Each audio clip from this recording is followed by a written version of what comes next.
Hello everyone, just on my way home from Caldwell County, and I stopped in Ray County here at the Garner Road Bridge.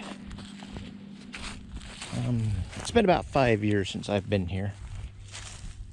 I'm glad it's still here. I had to wait for vehicles to pass.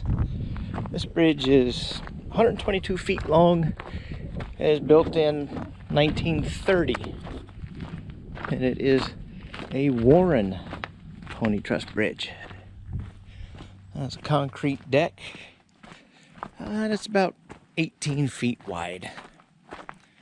It's got two smaller approaches. These are simple spans, steel stringer with concrete deck.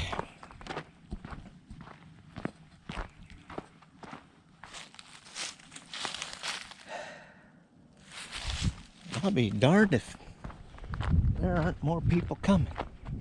Man, this is a busy road. Well, I don't want to be on the bridge when they come across. All right, well, this is a busy road. The last kid that just drove through was probably doing about 50 miles an hour. He didn't slow down until he got on the bridge. So anyway, I'm going to get out of here before I get hit by a car. Anyway, thanks for joining me. I will see you later.